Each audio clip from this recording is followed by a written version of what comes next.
आप सुन रहे हैं एजी एंटरटेनमेंट की धमाकेदार प्रस्तुति। अरे दिनेश भाई का भाव?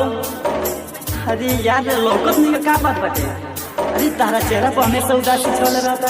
डीजे कंचन राज। अच्छा मुझे का बात मूल्य के का भाई?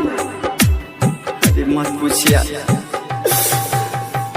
कैसे बता याद के पूछत हाल जान के ओ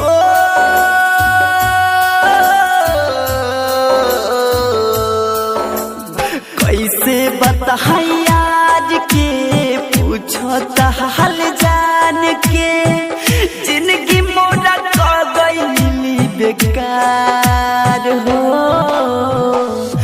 दर्द सुनाई कैसे यार छोड़ के चल गई हमके ससुराल हो यार दर्द सुनाई कैसे यार छोड़ के चल गई हमके ससुराल। Mix by AG recording studio. चल गई डीजे कंचन राज मुजफ्फरपुर। छोड़ के ससुराल के सौदाई हमसे कैली बेवफाई बचपन के प्यार पल में गईली भुलाई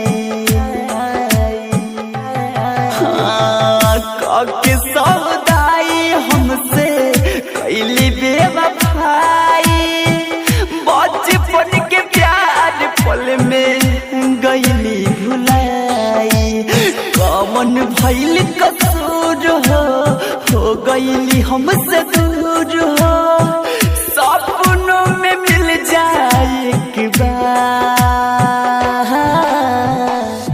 कैसे बताई तोहके यार छोड़ के चल गईली हमके ससुराल हो यार दर्द सुनाई कैसे यार छोड़ के चल गईली हमके ससुराल। आप सुन रहे हैं एजी एंटरटेनमेंट की धमाकेदार प्रस्तुति। डीजे कंचन राज मुजफ्फरपुर। छोड़ के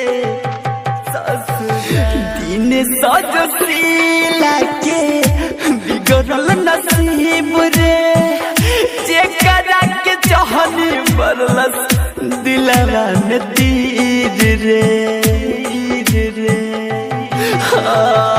दिन सजो सीला के बिगड़ल नसीब रे जेकरा के चाहनी मरलस दिलवा में तीर रे जियत जनाजा सजवलू हो हथवा में जाम धरवलू हो प्रेमी धरमेंदर बाबिना